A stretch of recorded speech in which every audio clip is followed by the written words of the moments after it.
Well, it's really, really great to be here and to see so many people coming out for Pāli for practice. Who would have thought? So yeah, thank you, Rob. It's wonderful to be here under the auspices of the Sati Center, and thank you for choosing to spend a couple of hours on your Saturday doing this. So what I'd like to do is a short introduction to our couple of hours together in a moment. But before I do that, I'd like to start with a short Sanskrit chant, which I think brings a lovely vibe to a study session. So some of you may know this. This is from the Taittiriya Upanishad. It's a chant that would have been around at the time of the Buddha and traditionally chanted when a teacher and student sit down together for a period of practice. So I'll recite this in Sanskrit and then give a translation so that we all have a good understanding of what it means.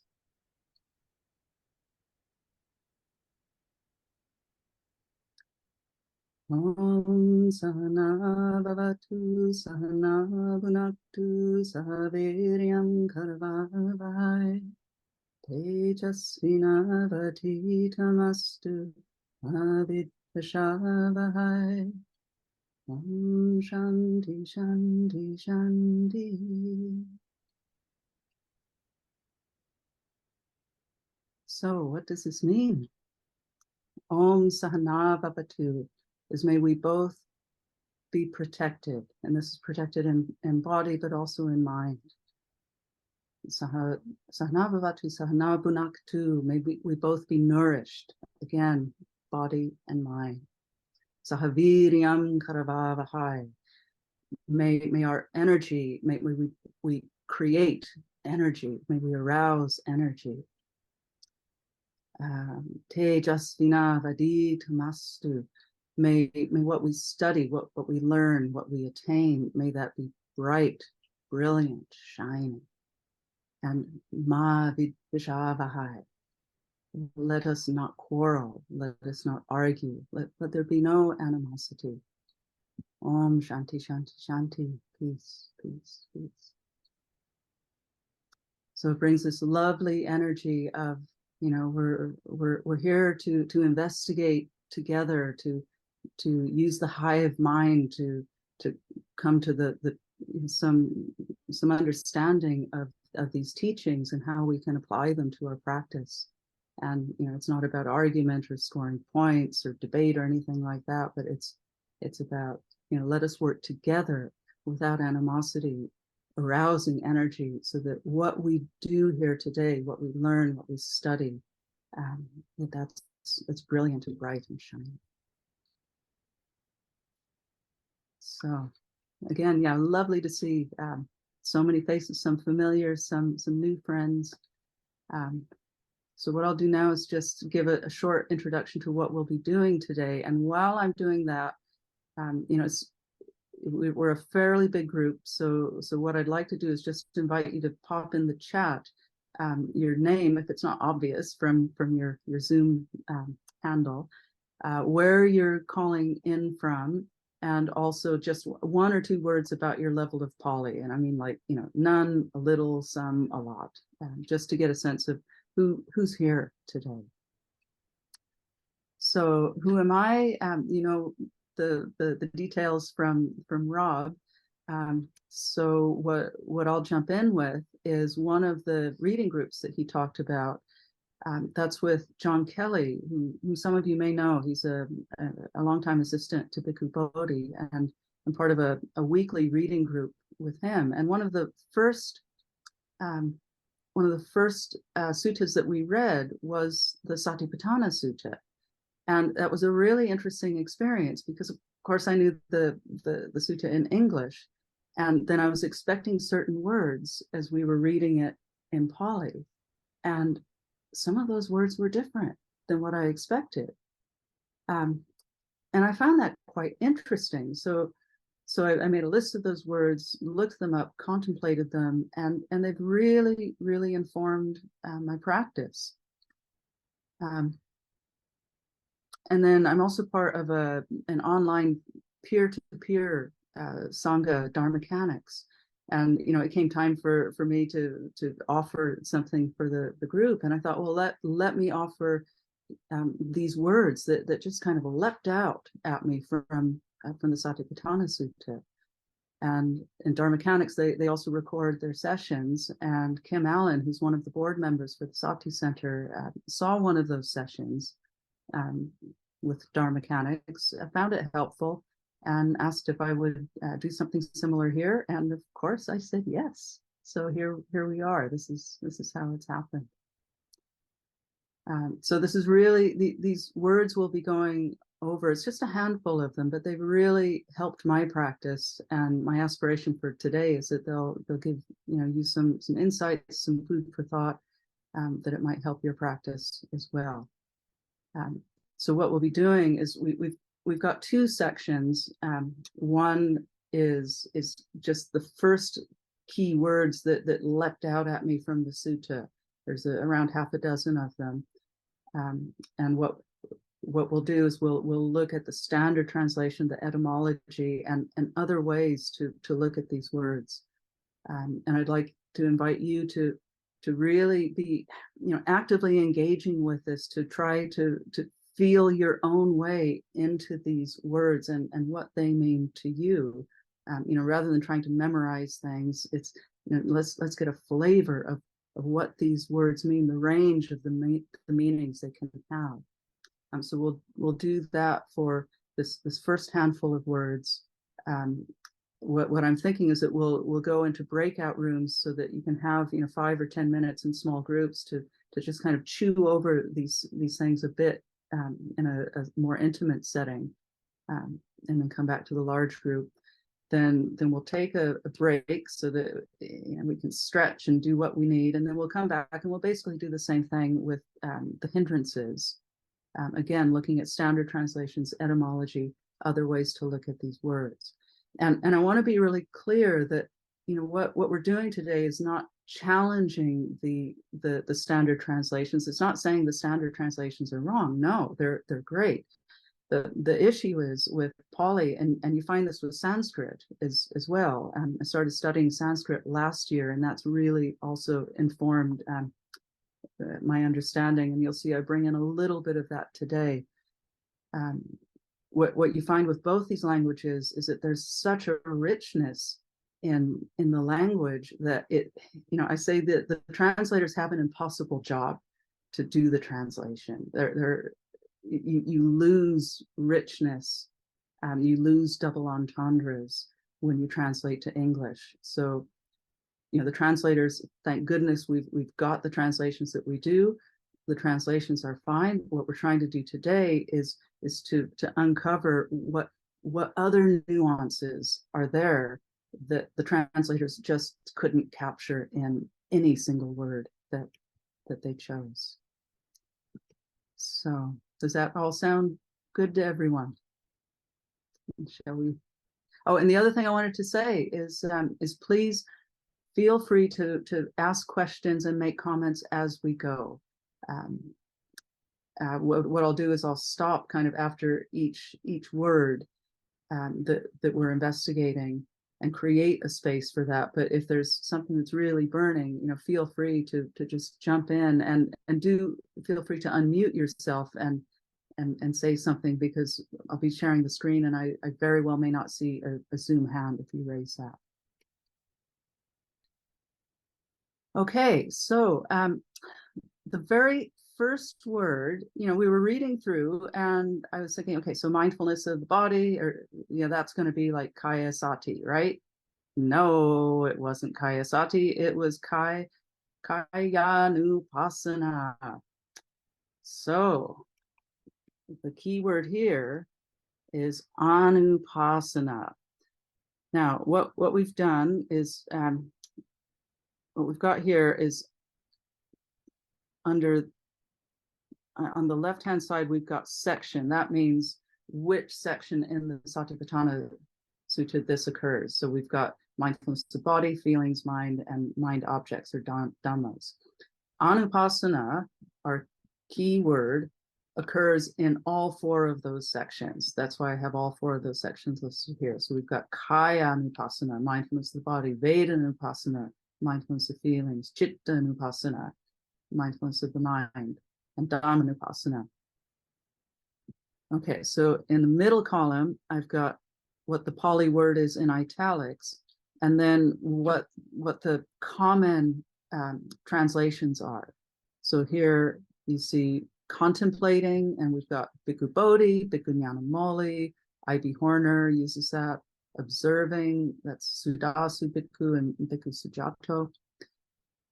And then over on the right-hand column, we've got definitions that come from the various Pāli dictionaries, and then which is what I call further information. So we've got the word repeated at the top. DPD is the Digital Pāli Dictionary, which is a fantastic online resource. PED is the Pāli English Dictionary, and Cone, that's Margaret Cone's dictionary, which is 3 volumes. There will be 1 or 2 more volumes. There are certain words that she hasn't gotten to, so we don't always have input from Cone, just because that dictionary, it's currently being written and it's incomplete at this time. Okay, so we've got the various Pāli dictionary definitions, and then I've just got, like for this one, a little bit of information about the word. It's, you know, a feminine abstract noun from the verb anupasati, and then for many of these, I give you some of the etymology. And what I've done is put prefixes in pink, and then kind of the main word in blue. All right, so anupassana, that's a noun. And if we look at Digital Pāli Dictionary, it means watching, witnessing, following, observing. Pāli English Dictionary, similar, looking at, viewing, contemplation, consideration, realization. Cone is also looking at, viewing, contemplation. But this is where it gets really interesting. So when we look at the etymology, that's this line here, anupassati. Anupassati comes from, it's derived from the prefix anu and the verb passati. So passati means to see. It's like a bog standard word in Pāli, to see something, passati. Anu has this sense of following or along. So if you put this together quite literally, I've got some definitions of anu from the dictionaries. So Cone has with, along, one after the other, repeatedly. So if you put these together, you get this sense of you're seeing, but you're not just seeing once, you're seeing again and again and again and again and again and again. You're following along with something. So maybe that's following along with the breath. Maybe that's following along with feelings. If we remember in the Satipatthana Sutta, what the analogy that's used here is, it's an absolutely perfect analogy. It's the analogy of the carpenter or the carpenter's apprentice who's working on a lathe. So anybody who's worked on a lathe, you know that you've got this piece of wood that's turning, and then you're working this piece of wood that's turning, and you need to be on the ball, right? You don't just pay attention for, like 2 moments and then check out for 2 more moments and then come back to it, because then you've ruined your piece of wood, right? You need to stay with it again and again and again and again. There's this continuity, one after the other. It's just an exquisite analogy for anupassati, or you turn it into it's anupassana. Okay, well, it's actually a good place to stop and just check in. How does this land with folks? I mean, I just found this breaking this apart into the etymology made this word just come alive. I see, Anu, you've got a hand raised. Would you like to chip in? Yes, please. So I actually had a question when I was contemplating that line, Bhikkhu kai kayanupasi viharati. So it's Kayanupassi Viharati. Does that mean, actually I have two questions, please. What grammatical construct is Kayanupassi? And it means following along, seeing. Yeah. Okay, so I need to go back to, can you see, now I've got on the screen, I think, from Sutta Central, the English and the Pali side by side. Can you guys see that? No. All right. But I'm looking for exactly what you're saying. I believe, well, I've got a hunch what it is. So you're saying it's Anupasani. Anupassi. Oh, Anupas. We can, please don't bother. It's all right. We can look it up another time. It's all right. Not a problem. No, But, what I think that is it's this long I N ending that's put on something that basically says it's one who is. So like one who is following, right? Oh, And then I that see. one who is following along dwells. Okay, okay. And when we say following along, seeing, what are we using to follow along and see? Are we using attention? Are we using our eyes? It's following along with our intention. Attention. So that's how I relate to this, is following along with attention. So it's like, you're following your breath. You're following your breath with what? With attention. And not with the eyes as well. Are the eyes also included? Because the reason I was having this question was I noticed that if I'm doing a body scan, when I try to scan different parts of the body, I notice my eyes also moving when my attention moves from part to part. So that kind of made me wonder, but anyway, it's all right. It's okay. Yeah, well, what this brings up is this territory that I really want us to go to, and that is making this our own, to not get locked into, this way of interpreting it is right and that way is wrong. If you're a carpenter working on a lathe, you're following along with your attention and with your eyes, absolutely, and with your, and with your hands as well.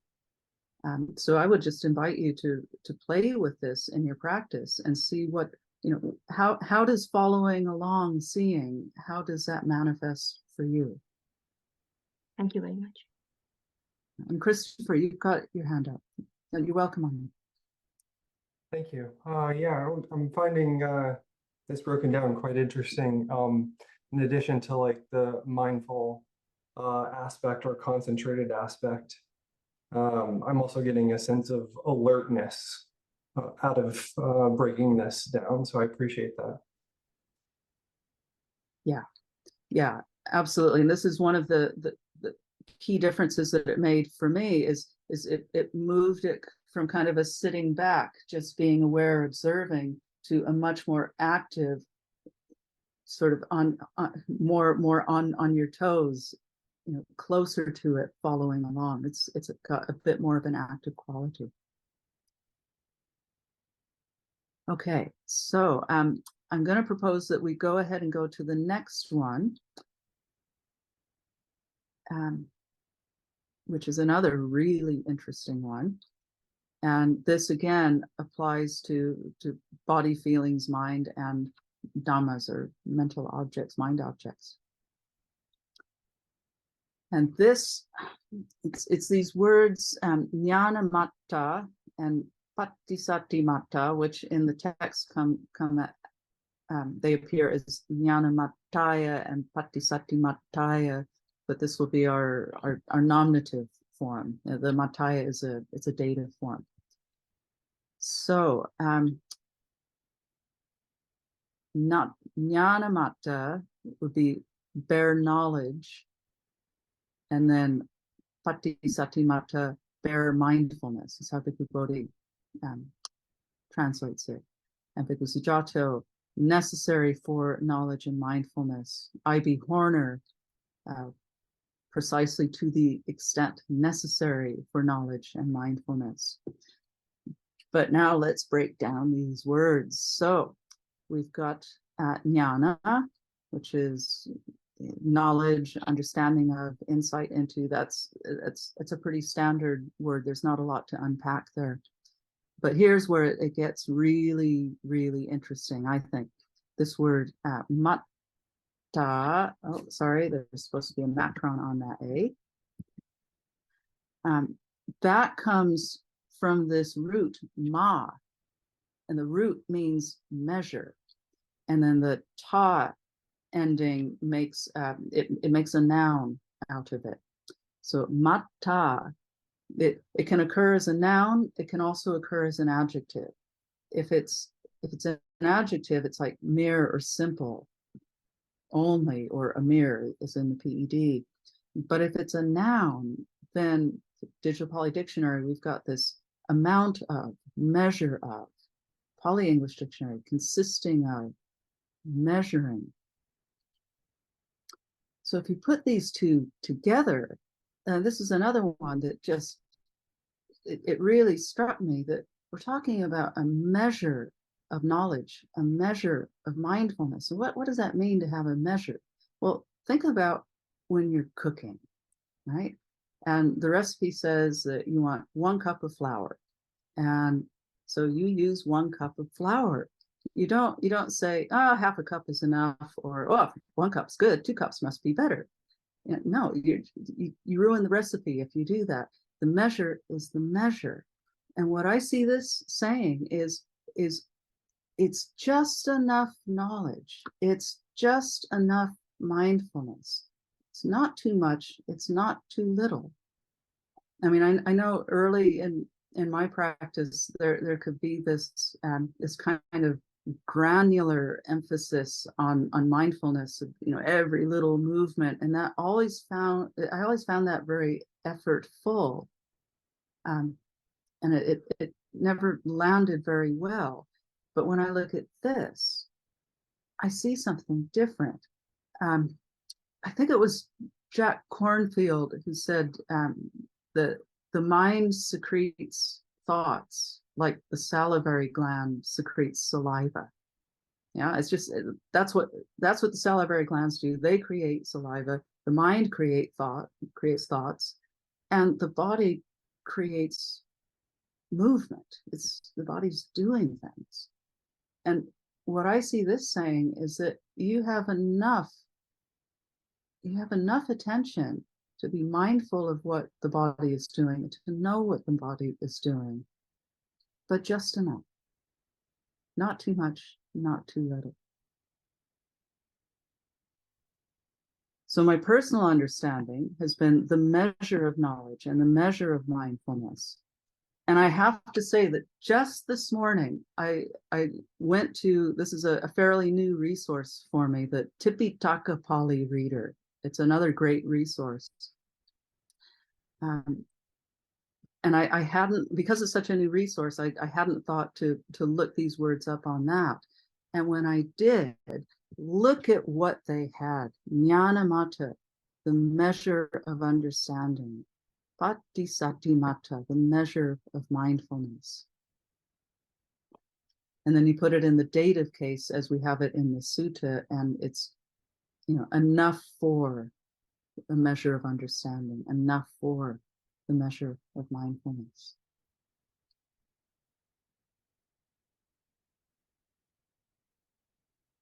So let me pause there and see if there are questions or comments. Yeah, Scott, please.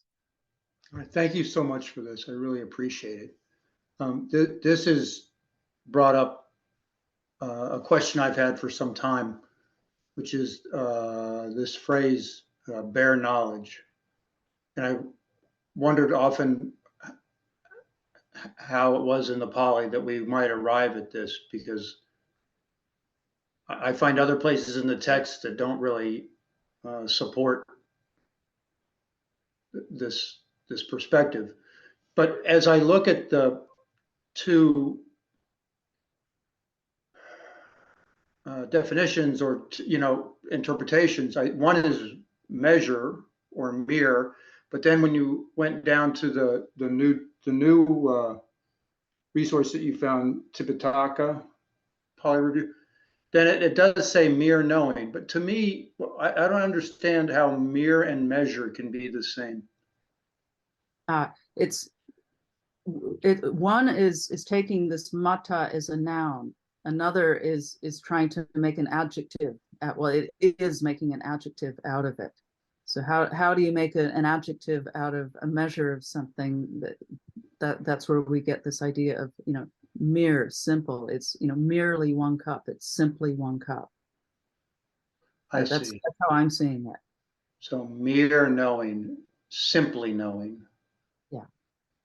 Yeah, it's still the sense of not taking away anything, not adding anything extra. Yeah, I struggle, but thank you very much.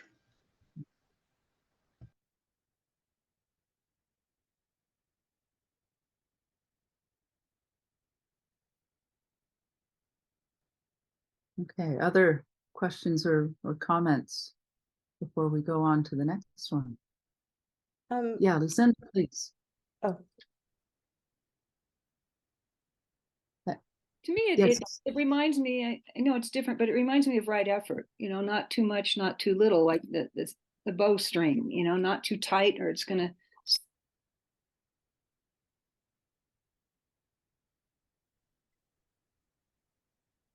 Oh, you've gone mute. We've lost your voice. It just reminds me of that. It reminds me of right effort. Yeah, it's very not too little. I said this, but I think I was unmuted. But like a bowstring on an instrument or on a violin, if it's too tight or if it's too loose, but just right. That's what makes me think of. It's a great point. It's very consistent with right effort and that that like the teaching of the Sona Sutta, right? Not too much, not too little. Yeah, thank you for that. Kate. Yes, I think mere in this case just means bare knowing, right? Just seeing it as it is, without adding anything to it. I think that's what mere and simple measuring means. Yeah, I would agree with that wholeheartedly. Yeah, thank you. And Victoria. Yes, I was thinking, I am a musician, so I also think of measure in as a musical term, which means that's where it would also help to amplify the idea of mere or simple, that it's the unit by which things are measured. So a measure in music is that then the parameters, and so it also relates to what Lucinda was saying about the strings metaphor, but that and Shakespeare's play Measure for Measure, so that it's sort of there's a rightness, so it does relate to, I think, to right effort. Yeah, and the theme that I hear through people's comments is that sense of it's just what it is, not making it too much, not too little. Very consistent with right effort. Mm-hmm. And also something maybe, I mean, this is what I'm curious about, is because I've always thought of everything as individual in practice, but maybe there is a kind of like a sweet spot that is universal in some way, because like if we think of a measure, like you were saying, when you're cooking, you really need to have the right measurements. And in music, you can't change the measure. What it is, it remains what it is. There's a kind of universal proportion to it. Yeah, so this is really something to investigate in practice, isn't it? Exactly. That's why I thought there's a lot here to unpack. Yeah. And we won't unpack this completely today, but hopefully it'll generate ideas for ways to look at these words in new ways that really invigorate and refresh your own practice. Mm-hmm. That's what it's all about. Great. So thank you. So let's go on to Kaya Sankara, which is another, I mean, I love all of these. I just, the riches that Pāli reveals are just astonishing. So Kaya Sankara, this is a word that comes up in relation, of course, to the body, Kaya. And this is, it comes up, stilling the Kaya Sankara. And we've got translations that are kind of all over the place. We've got Bhikkhu Bodhi, bodily formation, Bhikkhu Sujato, physical process, Nyanamoli Tera, bodily process, I.B. Horner, activity of the body, Sudasu Bhikkhu, just goes with body. So let's see what we've got. So Digital Pāli Dictionary, physical process, bodily function, intention, which results in bodily action. Pāli English Dictionary has the material aggregate substratum of body. Cone is a bodily motive force, physical motion. Okay, that still isn't very much clear to me. Let's go to the Pāli and see what that has to reveal. And it's interesting. We've got Kaya Sankara, which is a compound. So Pāli does this a lot. It'll take two or more words and smush them together. And they can then have kind of any case relationship with each other, or sometimes the first is an adjective modifying the second. Compounds take all kinds of forms. So here we've got Kaya, which is body, and Sankara, which some of you will be very well familiar with. Sankara. It's one of the aggregates. And when we break that down, we've got the prefix sang and the root kar. And the root kar is, it's a very, very common root. It basically means to do something. It can mean make, create. We had it in the chant at the beginning. Sahaviryam karavavahai. The karavavahai comes from this same root. Well, it's kr in Sanskrit, but it turns to kar in Pāli. And then sang, it often has a sense of like together. It can also be completion, but here it makes sense that a sankara is something that's made together. And the example that I like to give it's another cooking example. You might think I like cooking. I don't, but the examples have come to mind. So a sankara, if you imagine you have all these ingredients in your kitchen, and you make them into a soup. It's like we've got these individual ingredients, but you put them together into a soup, and the soup is a sankara, right? It's the sum total of all these ingredients, and it's now, it's now something, but it only exists because these other things are making it up. So sankara, something that's concocted, fabricated. Digital Pāli Dictionary, literally making together. So what does this mean? It's a concoction of the body in the body, making together in the body. So, I've been working with this a lot over the last couple of years. And last year, I had a pretty major surgery, and there was a lot of pain in the body, and I worked with that pain as Kaya Sankara. The pain is something that the mind was involved, but it felt mostly like it was this thing in the body, and it was bringing attention to the sensation of pain and imagining it as this thing that was just put together of pieces. Yeah. So a little bit of sensation here and sensation there, and interpretation of sensation there. And it was a sense of, that's something that the body has created. And anything that's created can dissolve. Yeah, so it became an exercise in finding these kaya sankharas and dissolving them. Anicca Sankara, right? It's all everything that is created will dissolve. So we can look for these kaya sankharas in the body, bring attention to them, and what the Satipatthana Sutta is asking us to do is to still them.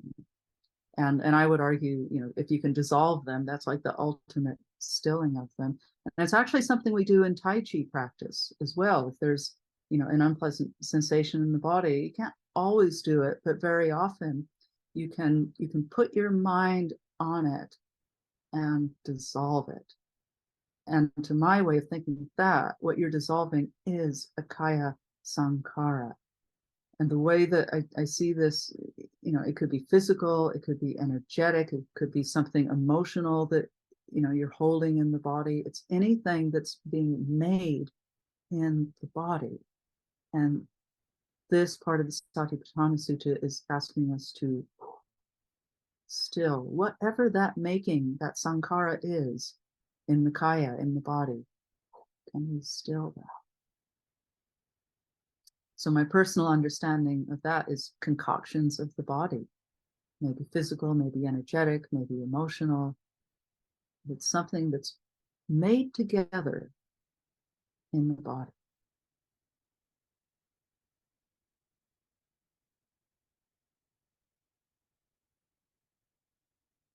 Okay, so let's take a pause there and see if there are any questions, comments on that. Kate, yes, please. I found this very interesting actually, because I used to think of contemplation of the body as only the physical body, but what you alluded to was also including sanya, right? Our perception of the body is kind of included in there, maybe. I haven't thought about that, but it'd be yeah, there are definitely sanyas involved, but the emphasis here is on what we're creating. Yeah, what are we creating with, like an individual sanya of pain here, pain there, interpretation of pain there, and then we put them together, and then we get this sankara that's in the body. Right. So like, because I'm trying to work with pain in the body too. So previously I thought pain in the body is just in the body, but now it's really our, I don't know how to say it, but you just say that we can dissolve that as well. I don't know. Yeah. So try looking at the pain in the body, and well, this is part of mindfulness. As I've forgotten the woman's name. Is it Vidyamala? She talks about going into the pain and noticing the sensations that it everything that it's composed of. Right. So that's like we've got this. We think of it as this monolithic thing of pain, but when we bring our attention to it, we can realize, oh, that it's actually a sankara. So let me understand what are all the parts that when they're put together, I'm interpreting that as pain. Yeah. And when we see what those parts are, then we've got a better chance of being able to dissolve one or more, or even potentially all of them. Thank you. You're very welcome. Anu, yes.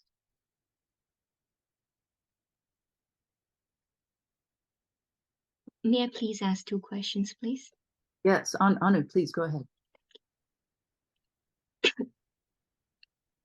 So the goal is to still the concoctions in the body. Sorry. That's the instruction given, yes. To calm or still. Yeah. Now this was one in the English translation, we read through and we're supposed to know this and we're supposed to know that. When I was reading it in John Kelly's group, I was absolutely certain that the verb was going to be Pjanati, which is the standard verb to know. But it wasn't. It wasn't Pjanati, it was this one, Pajanati. So it has a prefix on it. If you look this up in the dictionaries, you don't get much of a sense it's different from Pjanati. DPD has knows clearly, understands, distinguishes. Cone has knows, understands, finds out. But when we dive into the Pāli, this word reveals itself. So we've got the prefix pa, and then we've got this very standard word to know, Pjanati. So what does pa mean? Well, you may know that English and Pāli are like cousins of each other. You know, they go back to a Proto-Indo-European root.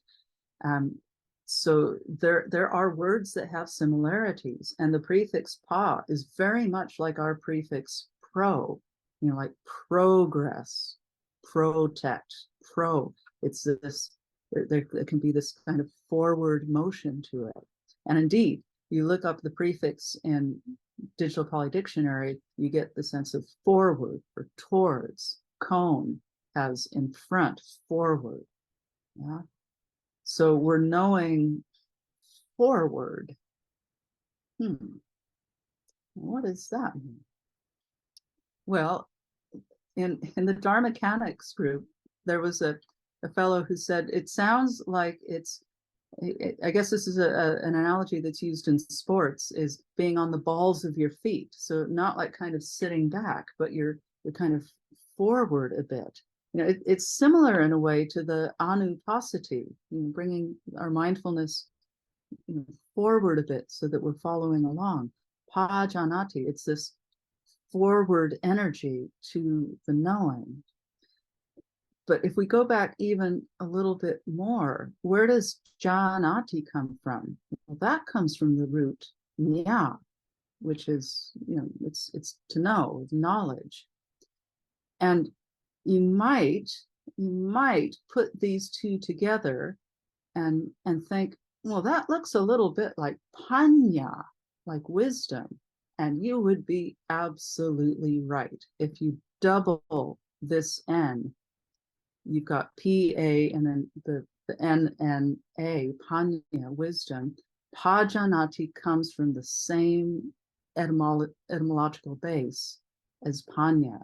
So it's knowing forward. It's the kind of knowing that can give you wisdom. Or it doesn't give you wisdom. It's the kind of knowing that when you know things, it's like they're baked in and you have wisdom. And this is another one that came out of the Dharma Mechanics group. Somebody suggested, well, Pajanati sounds like Grok. If any of you have read Heinlein, there's this verb to grok something. It's like, you know it in your bones. You know it to the core. And I think this is exactly what Pajanati is talking about. So all of these instructions in the Satipatthana Sutta, know this, know that, it's this kind of knowing. We're asked to know deeply. We're asked to develop the kind of knowing that gives the fruit of that knowing is panya, is wisdom. This is how we're instructed to know things. It's not just a simple knowing, it's pajanati. And just as an aside, if you look up Grok in the Oxford English Dictionary, and it is in there, they don't capture this sense as Heinlein described it. So if you use Grok, go with Heinlein, not the OED. Okay, Victoria. Well, as we're moving along, I keep thinking of Old English and how if we think of the English translations in terms of Old English, then we can get even closer somehow. That in the King James Bible, the verb know means sexual union, that Adam knew Eve and she conceived, and Isaac knew Rebecca, etc. So that's that knowledge that is really just as you described. It's absolutely into your bones, because it's a knowing of body and mind and soul, everything together. Yeah, and I'd never thought about investigating the Old English, but it would make sense that would bring good insights, because English and Pali and Sanskrit are kind of cousins for each other. So Right. yeah, that would make sense, that there would be more riches to uncover there. Yeah, because we've moved away, I think, from the depth of meaning of a lot of words. Well, even Yeah. measure was like that too. The way Shakespeare used it was different than the way we use it now. Yeah. Yeah. Okay. Oh, and this long bit here is just to kind of evidence how many times Pajanati shows up. You know, the body breathing in, breathing out, it's all Pajanati. Stilling the Kaya Sankara, Pajanati. Walking, you know, the body postures, walking, standing, it's all Pajanati. I'm emphasizing the pa just so you hear it, but it's a short a, so it's Pajanati. Okay, and we also find it for the mind and mental objects. It's all over the Satipatthana Sutta. One of the Dharma Mechanics guy did a search, and I think he said it came up, I don't know, 43 times or something. It's a lot. Okay, now this one is another really interesting one, and this is me going rogue. I have my rogue translations, right? I mean, I'm just following the Pali, and I'm following my practice, and I look at the standard translations, but I don't feel overly constricted by them. So I can be creative in my translations, and I call that going a bit rogue. So you can decide for yourself whether or not you like rogue or you like the standard translations. But this is one where I'm definitely going rogue. So we've got Sampajanakari Hoti. So this is when you're looking ahead, looking to the side, when you're bending, when you're when you're wearing a robe, carrying a bowl. Yeah, this is what you're supposed to this is what you're supposed to do. It's Sampajanakari Hoti. Right? I was expecting to see Pjanati here. This ain't nothing like Pjanati. This is different. So what have we got here? We've got the translations. Bhikkhu Bodhi has acts in full awareness. Bhikkhu Sujato acts with situational awareness. Thanissaro Bhikkhu, he makes himself fully alert. I.B. Horner, acting in a clearly conscious way. And Sudaso Bhikkhu, completely aware. All right, so we're just going to dive right into the Pali, and right off the bat, we've got a compound. Sampajanakari Hoti. So what this is Sampajana plus Kari. Now this actually goes back to Anu's question about the E ending.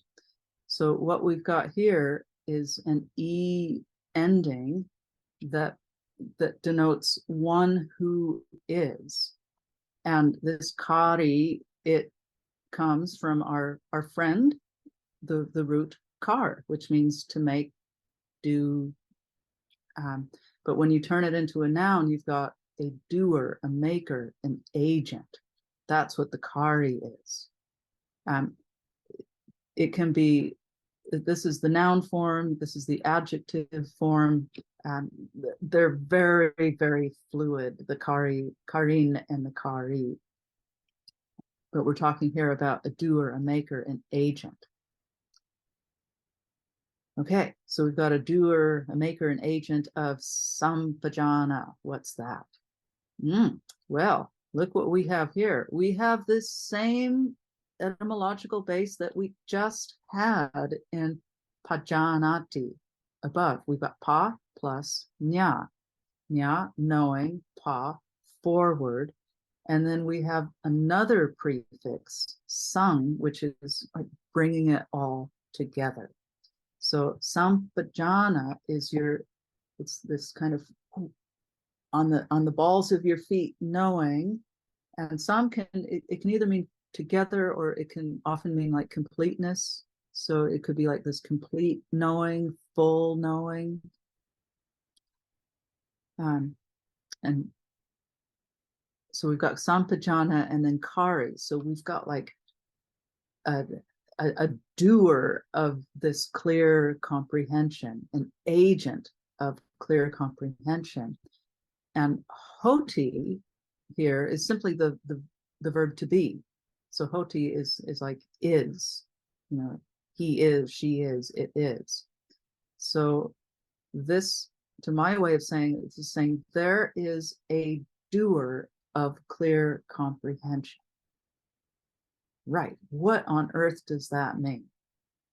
The best way I can think to explain it, how I understand it, is if you think back to when you were first doing meditation and watching thoughts, you may have, I certainly had this sense of being completely entangled in the thoughts. And, being told, like, just watch the thoughts, create space. It's like, well, how do I do that? I am the thought is me. It just felt fused. Yeah.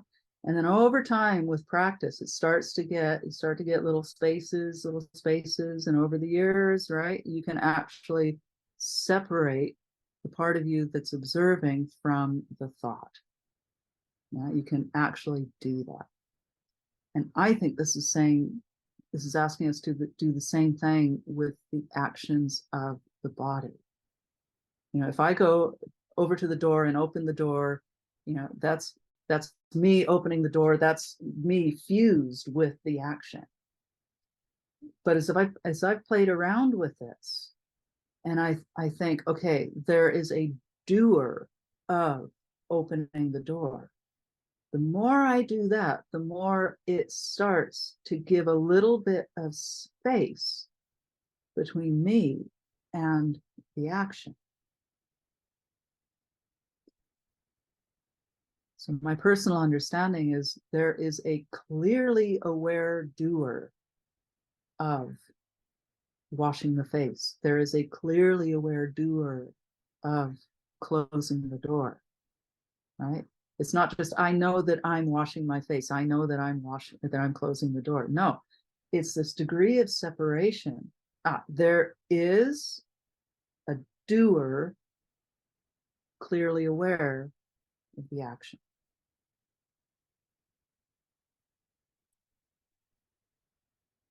And you ain't gonna hear that from anyone else, I don't think. If you do, let me know who that person is. I want to talk to them. So very interested in questions and comments about this. Yeah, Victoria. Could we then say witness, maybe? The one who is aware that this action is being performed is like the witness to it? That's in the ballpark. That's okay. Definitely in the ballpark. I guess I'm thinking in Old English again. Okay, thanks. Maybe I should pick up Old English as well. That's interesting. Yeah, Lee, go ahead. So you're saying the doer comes from the long I at the end of Kari. Is that correct? Yeah, it's the same thing as Sanyi in that verse from Quarrels and Disputes. It's the same kind of ending. Yeah, it's the one who has, and it's the one who has the doing. It's an agent. Yeah, thank you. You're welcome. And Pat, please go ahead. I'll try to put this clearly because I'm not a linguist. I'm wondering if this is one of the many views of disentangling the knower and the known, And when that one becomes aware of the space between those aspects, you have choice. Yeah. And so that leads us into the discipline of how everything works well is making choices. That would lead us into the hindrances, I guess. Very interesting, very rich. Thank you. Yeah, yeah. I like how you put that, that when you can get that degree of separation, then that gives space for choice to arise, because you're not so, when you're so fused, it feels like where's the choice? There is no choice. It's just this fused thing. But when you start to separate it out, yeah, then choice may arise. Not only choice, but you can rest in that space, I think, too, as it gets more and more maybe profound. Don't know. Yes. Yeah. And my experience working with this is then the bodily actions that, I don't know quite how to put this, but it's like they don't have as much power over you. Yeah. They Right. don't grab you as fully. Yeah. Thank you. You're very welcome. Okay. One more hand, Helen. Yes, please. Hi. Yeah, this is a lovely thread of how to think about this, and somehow for me, the experience of karma ties in with this. That when there's a doer of something, that doer can be aware of the consequence. Does it cause suffering? Does it contribute to suffering? Does it contribute to the cessation of suffering? So somehow I just wanted to reflect of what's coming into this for me in the conversation about the doer and being aware of a choice of what the karma is and the effect of it. So thank you for deepening this. I appreciate it. Yeah, and that sounds like a very rich thread to take into personal practice. Mm-hmm. Thank you. You're very welcome. Okay, Christopher. Yeah, just to follow up with Helen, I had a very similar thought with respect to the acting or making oneself fully alert, or all this language. To me, what stood out is intention, which then led to thoughts of karma. So, yeah. Yeah, and again, something to take into practice, to watch, where the relationship between intention and action and the doer. Yeah. And Peg, please.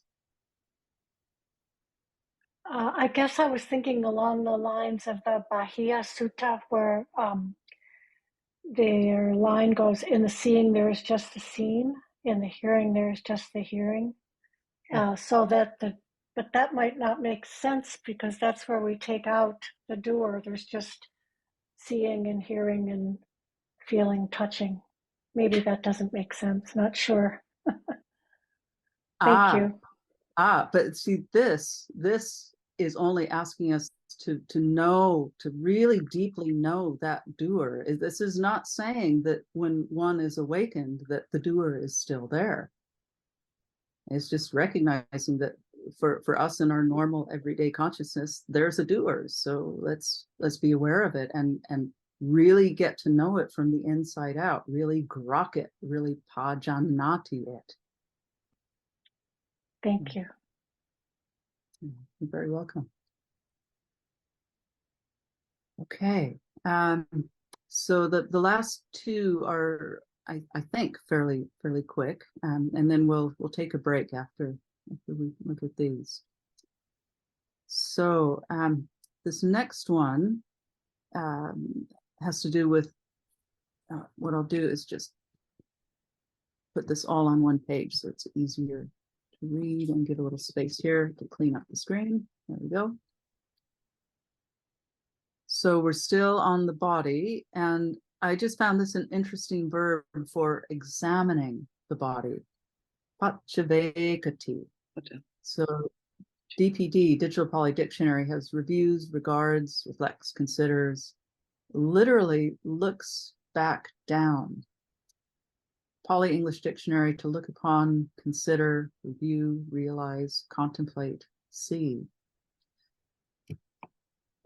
But when you look at the Pāli, you break this apart, and weird things happen with Pāli through Sandi. Sandi is how parts of words kind of change their form when they come together.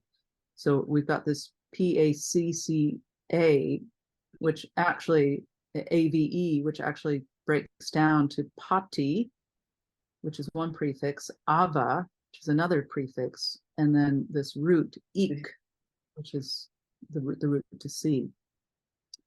So Ava is a pretty straightforward prefix. It means down. Can have other meanings, but that's a very common one. Pati, yes, it can mean back, like return, but it's a really interesting prefix. And my Pāli teacher James Whelan turned me on to this. That Pati has this sense of like going back to the extent that something has come towards it. So I remember the example he gave is, if you lean against a wall, the wall, you exert a force against the wall. Well, the wall then exerts a force against you, but it's exactly equal. The wall doesn't exert more force on you than you exerted on it. It's equal. So I was investigating this word Pati, and there are a couple of interesting words that give you a sense of how this works. So a Gita is a song, but a Pati Gita it's a counter song, right? You cannot have a counter song unless you have the original song. So it's like a call and response. You can't have the response unless you have the call. Or gosa is sound, yeah. Buddha gosa, the sound of the Buddha. Gosa is sound. A pati gosa is an echo. Oh. Yeah. So the pati is setting up this relationship that it depends on what came before, and that you're not adding to it. Like an echo doesn't add to the original sound. I mean, if you're in a canyon, okay, it'll bounce back and forth, and you'll have echoes on echoes, and that'll have a cumulative effect. But basically, you've got Pati. It's dependent on that original thing. So the way I see this is, when you're examining the body, you're looking down, and you're just seeing what's there. And it's very much in alignment with the metta that we looked at before. You're just seeing what's there. You're not adding to it. That's how I see Pati as informing this word. Pachadekati. You're looking down and just seeing what's there, and then contemplating it.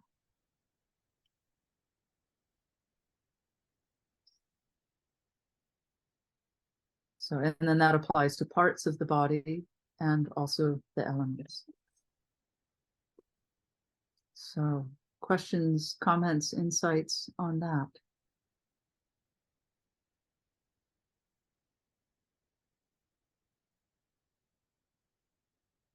Yeah, there's nothing particularly earth-shattering there. I just think it's a really good example of how, when you can break these words apart into the Pāli, you get kind of this inner life of them that starts to reveal themselves. And then this last one, this is again body contemplation, and we find this in the part about the charnel ground contemplations. So when you're contemplating the bodies in various stages of decay, this is the verb. So it's often translated as compares. So you're comparing yourself to the body in whatever stage of decay. Some of the other definitions: likens, to collect, to bring together, keep up, gather. Critical Pāli dictionary likened to identify with. But literally, again, we break this apart. We've got the prefix upa, which means near. Sang is together, and harati, which is to bring. So you're seeing what's out there and you're bringing it together near you. And I think it's just this exquisite word that captures this sense of, it's not just kind of, that's over there and I'm over here and I'm just kind of comparing that. It's like this no holds barred, bringing that reality of the bodies in various stages of decomposition right to you. If you think of the opposite would be like shying away. I don't want to see that. This is not shying away, just comes right here. And I don't know if anyone else has that sense of the richness of this, but that says a lot more to me than compares. And you're bringing the sights and the smells and whatever, just bringing it right here.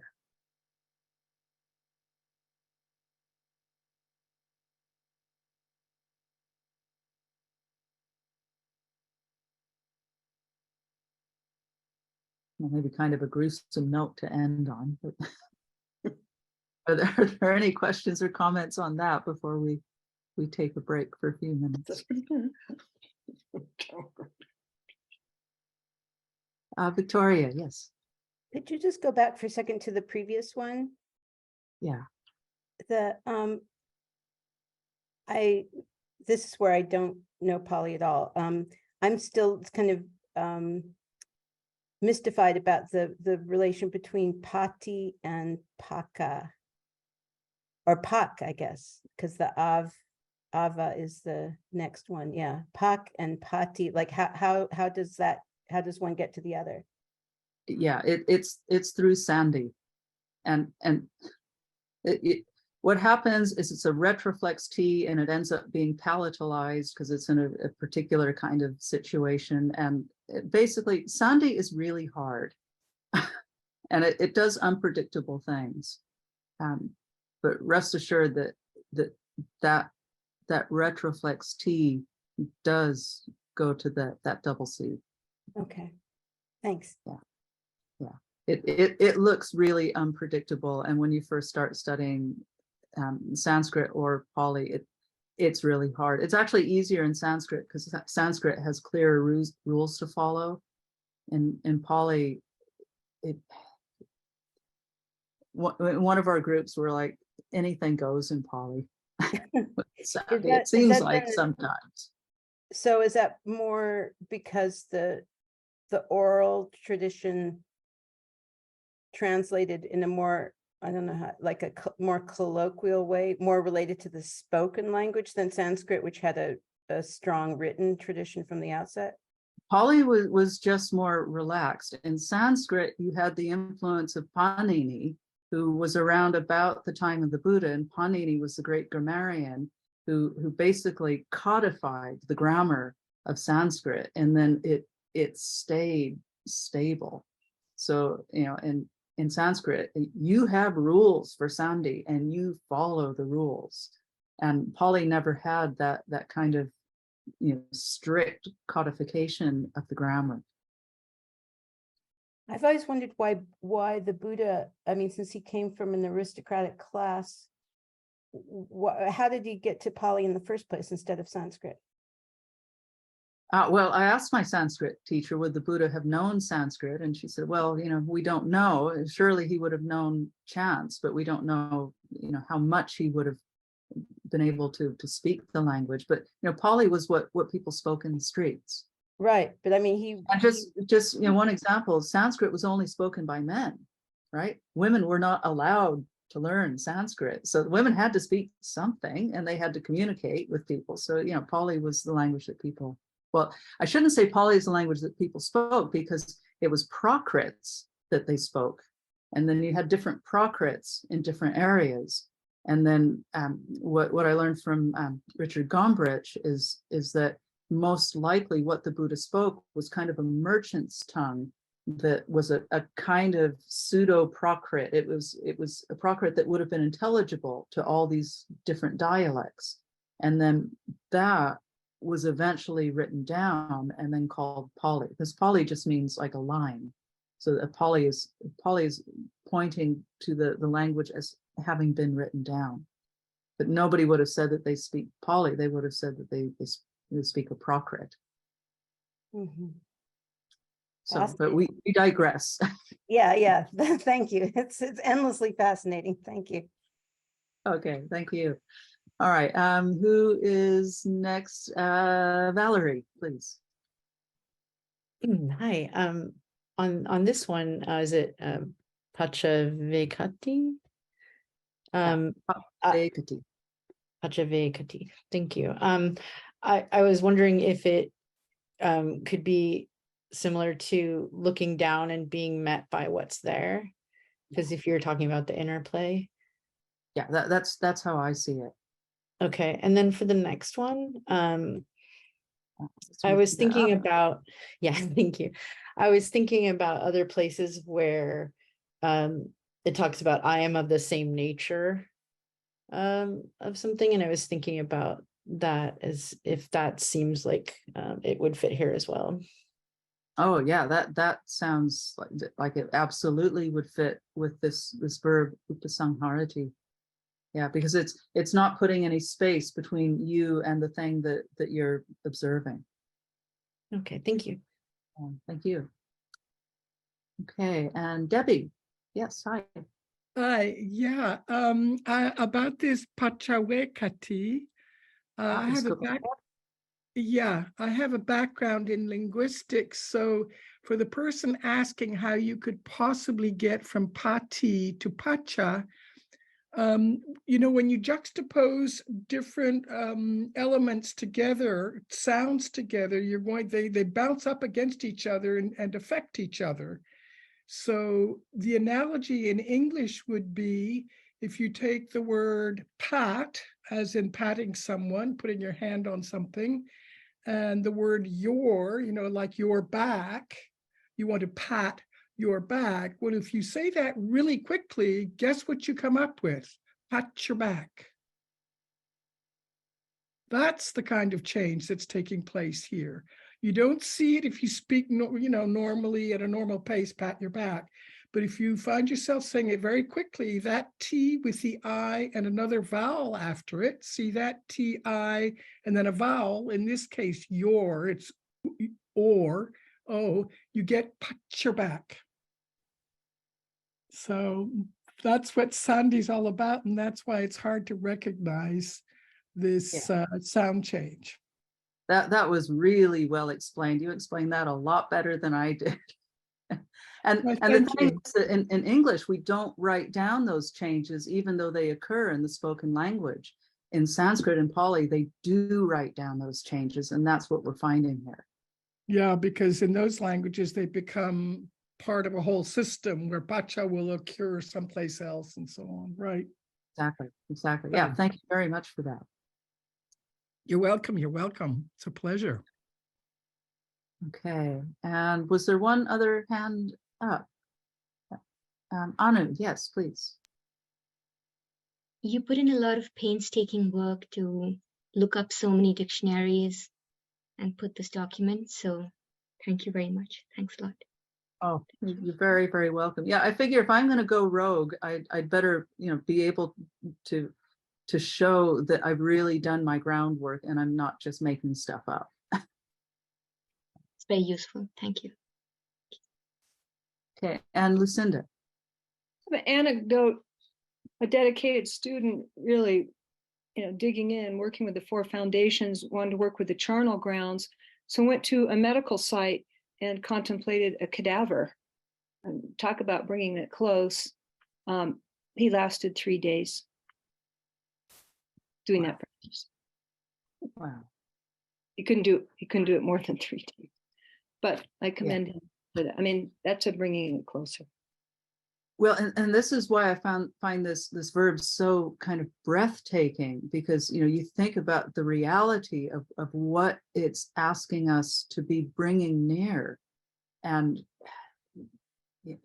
your anecdote just brings that home, that we're a cadaver, well, many in various stages of decomposition. It's really challenging stuff. And it's asking us, that really challenging stuff, that's the stuff. Bring it together, bring it near you. Don't hide. Yeah, it's really challenging. And that is why I find this verb so breathtaking. So thank you for sharing that. All right, so we've been at it for almost an hour and a half. So what I would suggest is that we take a break until 1/2 the hour, have a stretch, get a hot drink, do whatever you need to do, and we'll just keep the room open and see you hopefully at 1/2 the hour.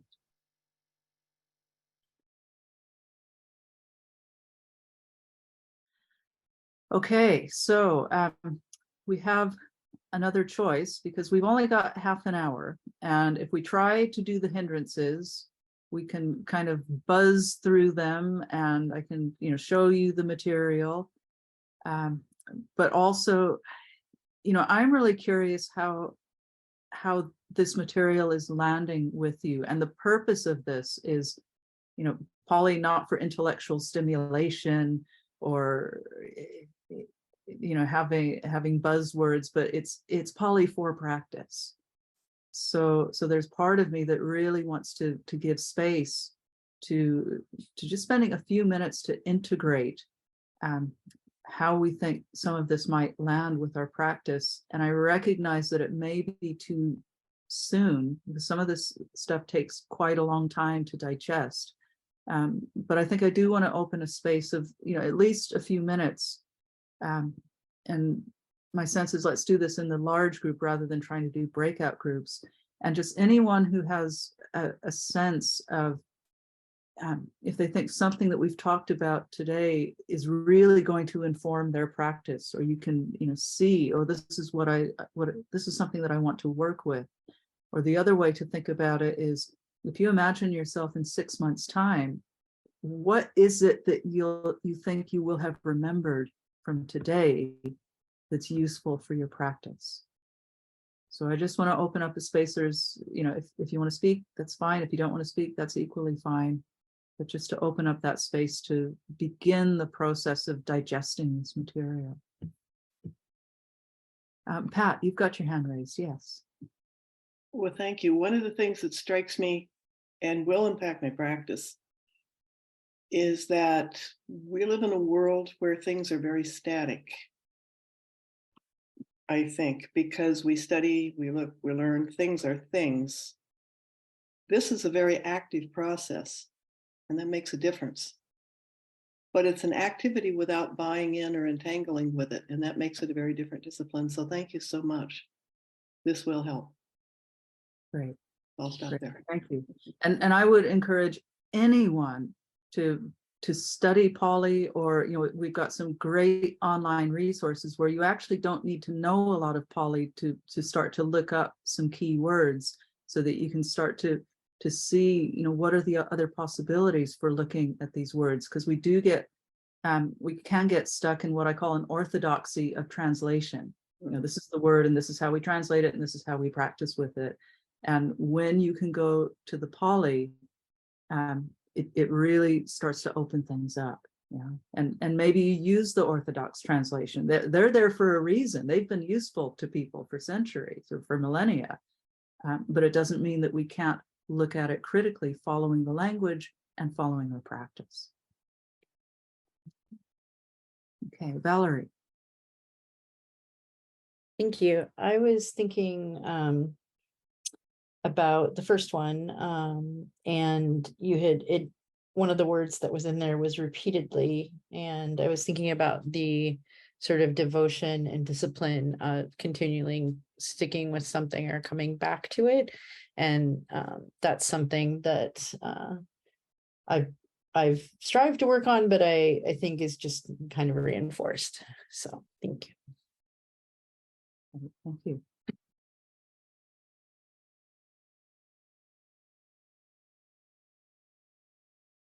Okay. Any other comments? Christopher, yes. Hi. Yeah, so excuse me. Thank you for everything today. It's been very helpful and informative. Along the lines of what you were just mentioning, you know, in terms of resources, if we're interested in pursuing this further outside of this meeting, would you have any recommendations? And also, just with respect to a lot of what you've mentioned today, there's this sense of kind of, especially with the last compound that you broke down, actually several, there's been kind of a sense of kind of experientially what I'm kind of pulling from it is a sense of alignment, whether we're comparing things or reviewing things, there seems to be some internal sense for me of alignment that can go in many directions, but yeah, that's just what's coming to my mind right now. Yeah, and there are some really good resources. Sutta Central is probably the easiest one to get plugged into, and there's a way that you can pull up suttas where you can see the English on one side and the Pāli on the other, or a different view has it line by line. So you can click on the Pāli words and the definitions will come up at the bottom of the page. That comes with a warning because it's kind of like a sort of like a bot that does that. It's automated so that it doesn't always break things up correctly, but it's a really good starting point, and it's very, very easy to access. Digital Pāli Dictionary is another great resource, but that can be kind of hard to get installed on your computer. But I would start with Sutta Central. Great, thank you. And the Pāli English Dictionary is also online. So if you can find that, then you can just search that, and that's also very powerful. Perfect, thank you so much. And yeah, I think some of what's been discussed with respect to how some of these prefixes change in context has been very helpful for me. I've had a lot of confusion around that, which I think is kind of been an obstacle in trying to parse some of this. So yeah, this has opened up some doors for me. Thank you. Great. Oh, that's wonderful to hear. Okay, Sama, hi, good to see you. For a mindfulness teacher, my intention is to incorporate the Pāli words along with the English, so like together. So what is the best way of doing that, learning how to do, because I don't know anything at all. I'm aware of some Pāli word terms, but not a great deal. Yeah, okay, so my own strategy, I can only share my own strategy, is to take the words that really speak to you and let those resonate. Start with those, and less is more. So rather than like, a list of 10 words, I'm going to memorize those. Find one or two that really speak to you. Like, for me, upasamharati. Oh, that's a beautiful word. Let me remember that. That's the approach I would take, is follow your energy. Where are the words that have richness, and start with those. What is the best place to get the words, please, Pāli words? Again, probably Sutta Central, because then you can go to whichever sutta has the words that you're interested in, and it's a bit of poking around to figure out what's what. But yeah, I would go to Sutta Central, or if you know what the Pāli word is, I don't know, let's see, is there a back in English to Pāli? I can't think of a good accessible English to Pāli dictionary, but you could download the or access the Pāli English dictionary and just do a search in English for a word and see the Pāli words. The Pāli English dictionary. Yeah, I would go to the Pali English dictionary, but also Sutta Central is very, very powerful. So if you have a sutta and that's got words that you want to memorize, I would look for them there. In the discourse, in the sutta. Oh, okay. Yes, yeah. Thank you. Okay, you're welcome. And Diane. You've given me such a gift today. You really have. Just pointing out that English and Pali are sort of cousins, and the pa prefix, the prefixes drive me crazy. I read them, I can never remember them, but thinking of pa as pro, as going forward, the word Pajanati, I'm going to remember that now as Grok. That has an entirely different meaning to me. I can remember reading Strangers in a Strange Land 1,000 years ago, and I understood Grok then. So thank you so much. Oh, you're very welcome. I'm so glad that landed with you. It sure did. I like it when people go rogue. That's very reassuring to hear. Okay, so I don't see any hands up. So let's see how far we can get on the hindrances. There's not so much to look at with the hindrances, so we might actually get pretty far through them. Who knows? We might actually get to the end. And the first, and I've not put the first hindrance on here, that's sensual desire, because it just didn't seem like there was much to gain by unpacking the Pali. It seemed pretty straightforward. But the word for hindrance, am I sharing the screen? Can you see that? Great. Nivarana, all the Pali dictionaries say, obstacle, obstruction, barrier, hindrance. But when you look at the Sanskrit, I really like these two additional definitions, disturbance or trouble, because, I've heard Aya Kema say about the jhanas, this is that it's the natural way for the mind to go when it gets settled enough. And I kind of think of the hindrances as the natural way for the mind to go when it's not settled. The Buddha's giving us these 5 ways that the mind naturally goes when there's disturbance, when the mind is troubled. So I really like these additional definitions that you get when you go back to the Sanskrit.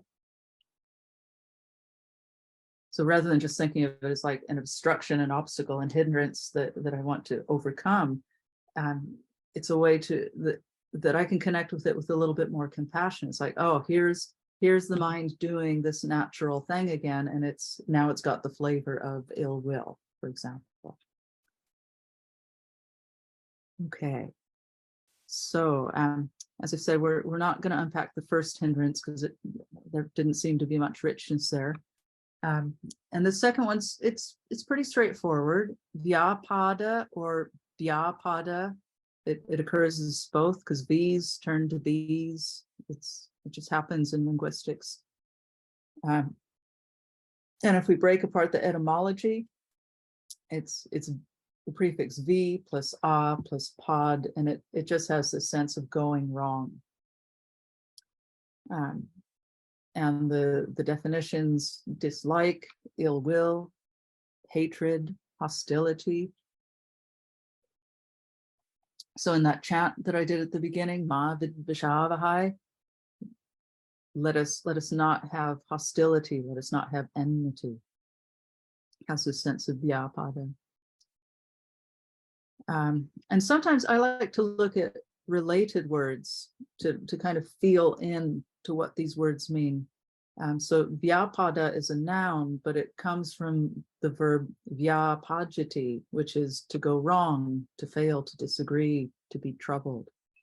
And then Digital Pali Dictionary has fails, or I really like these two, is troubled or is vexed. So it can have the sense of, ill will or hatred, which are the more common definitions, but it could also just have this sense of something that's vexing you. something is troubling me that won't go away. So I think that's fairly straightforward. Shall we go on, or are there any comments on that? I see a thumbs up for going on, so let's do that. Okay, so then we've got this pair, Tina and Mida, which are usually translated as sloth and torpor, or dullness and drowsiness. Nyanamolitera has lethargy and Mida. And in Pali, the words are pretty similar. And you see this a lot in Pali, that you have synonyms that are often given. And it's just a feature of spoken language. But I mean, well, there's small differences here. And so for Tina, Digital Pali Dictionary has dullness, drowsiness, fuzziness, sluggishness, but literally it's being stiff. And it comes from this root T, which is to be dense or compact. And if you look at the definition Cone has, it's grown dense, coagulated, congealed, sloth or lethargy. And I wanted to read, do you remember this? The Buddha has the similes for the hindrances about the bowl of water. And I wanted to read the simile here. So this is from Samyutta Nikaya 4655, I think it is, the Sankara Sutta. Although I think these similes appear several times throughout the suttas. But it's suppose, Brahmin, there is a bowl of water covered over with water plants and algae. If a man with good sight were to examine his own facial reflection in it, he would neither know it nor see it as it really is. So here we've got the bowl of water covered with water plants and algae. So that's grown dense and coagulated. I think those similes are very helpful to kind of get us thinking outside of the box of sloth and torpor, but to get a sense of, ooh, what does that feel like to be covered with water plants and algae? It's just, there's no movement there. You know, it's congealed, it's coagulated. And then for Mida, the dictionary definitions: drowsiness, sluggishness, torpor, stupidity, sluggishness. But the PED has an interesting note. It says it's likely connected with the Sanskrit mekti, which is a pillar or a post. And, you know, as I contemplated this, it struck me that, you know, when we think of sloth and torpor, at least I think of the body. Maybe some torpor in the mind, just sort of sleepiness in the mind, but largely sleepiness in the body. But if we think of this sense of like being like a pillar or a post, what is that? There's a rigidity there. There's a kind of checking out, you know, going on autopilot, a rigidity. And, you know, can we apply this maybe to our attitudes? You know, maybe, you know, being very adamant about, you know, well, this is the thing that I'm going to do, and I'm not going to move from this thing that I've decided that I'm going to do. Is that not also being like a pillar or a post? Is that possibly included in the sense of Mida? We don't get that from the Pali dictionaries, from the Pali dictionary definitions, but there is that possibility if we go to the Sanskrit definition.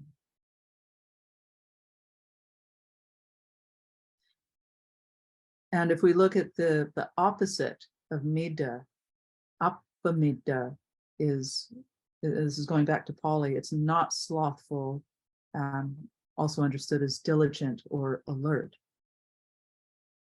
So Mida would be the opposite of that.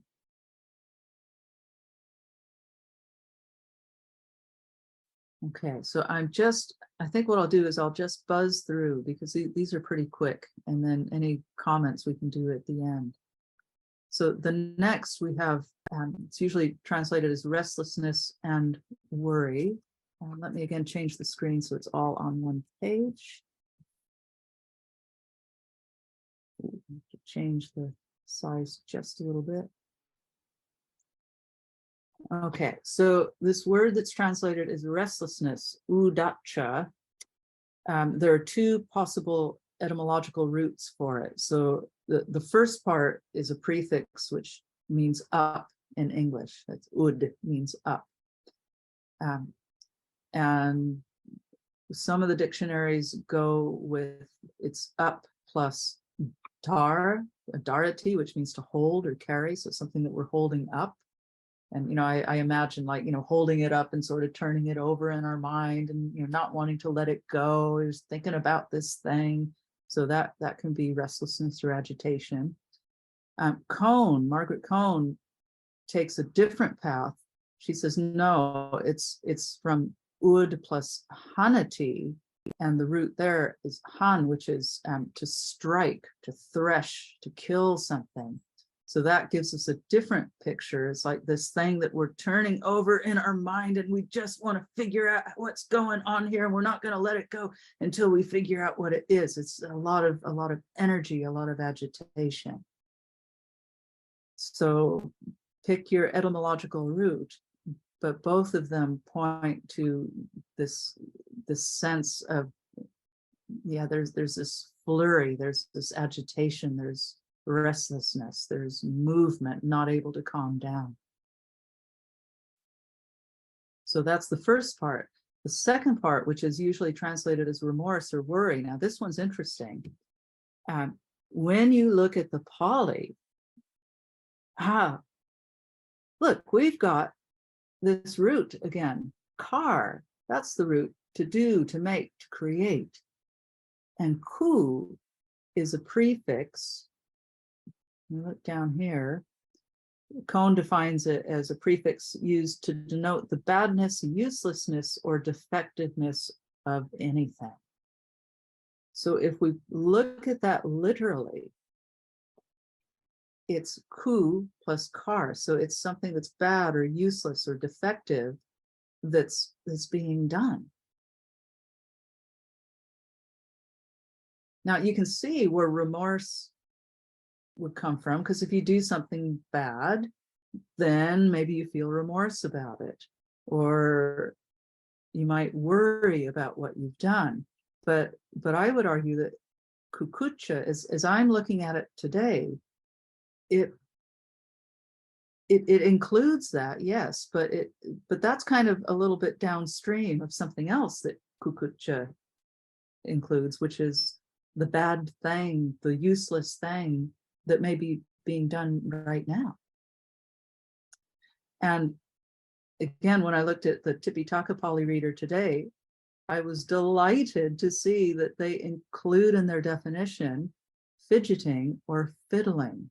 Because again, that's something that you're doing that's useless. That's a kukucha.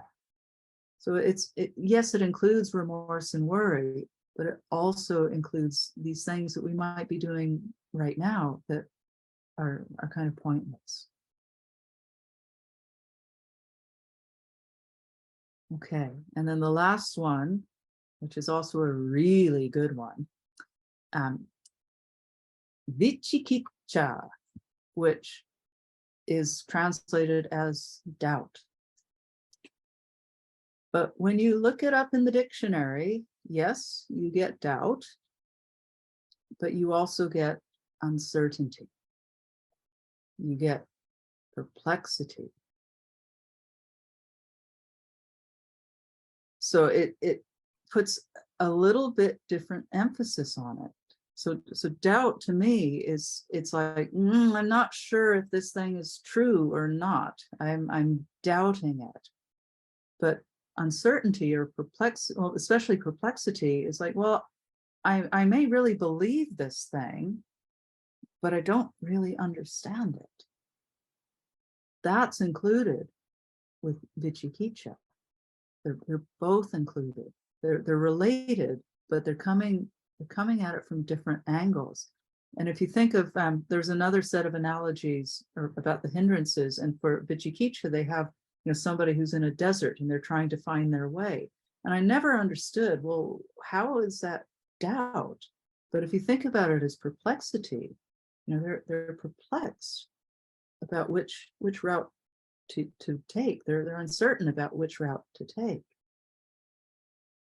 So I think it's really important to think of this hindrance as not only doubt, questioning like the veracity of something or the validity of it, but also thinking of it as perplexity. I trust it, I believe it, but I don't understand it. That's included.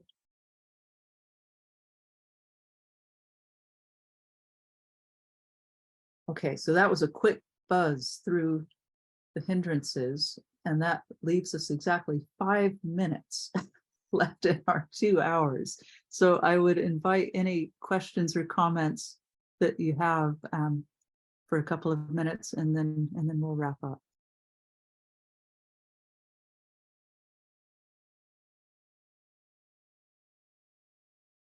I see a physical hand. Olga, yes, please. Can you unmute, please? Oh, and I'll stop the screen share so we can have a more civilized conversation. Yeah, sorry, I did not find the mechanical hand.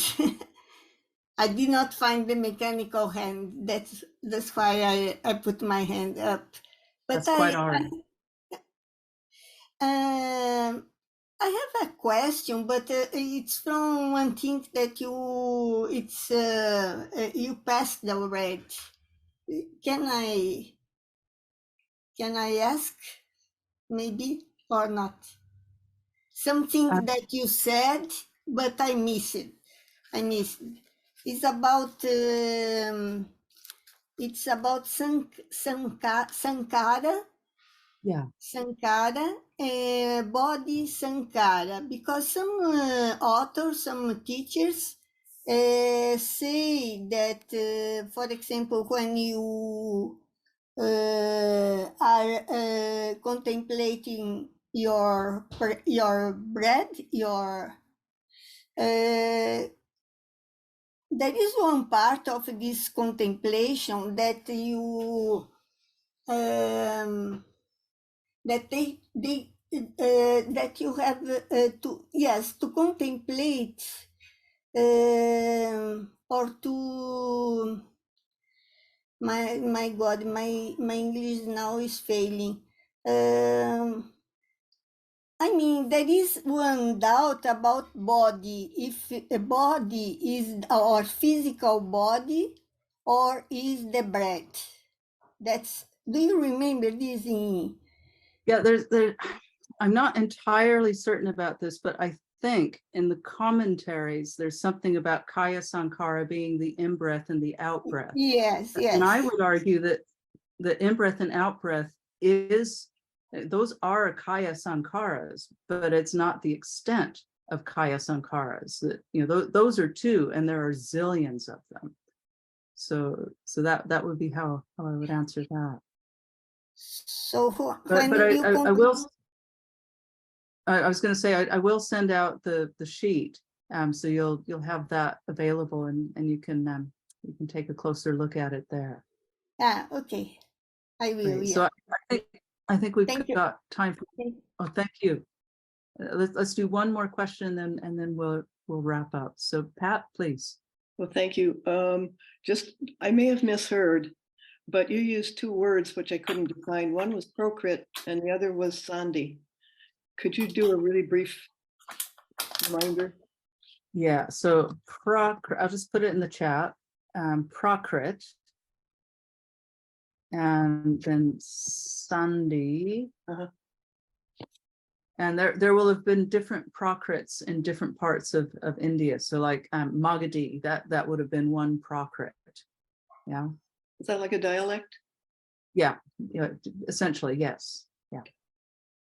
And then Sandi is it actually means it's that our prefix sam, and then I forget what the root is, but it means, I think it's is it da? But it's put, so it's put together. That's what sandhi means. So it's the rules of how these things are put together. Just I didn't see the name of the person who explained it so well, but it's just exactly what she was saying. Got the implication. Thank you so much. So that does bring us to the top of the hour, and I hope that this was a useful and interesting session for you. I mean, not yes, for kind of the intellectual mind candy, tastes nice, it's interesting, but the important thing is to find elements of it that you can really integrate into your practice, and make your practice become more alive and more active. Yeah, that's my aspiration for today. Thank you again for spending 2 hours of your Saturday here. You could have been in a lot of different places and you chose to be here, so thank you.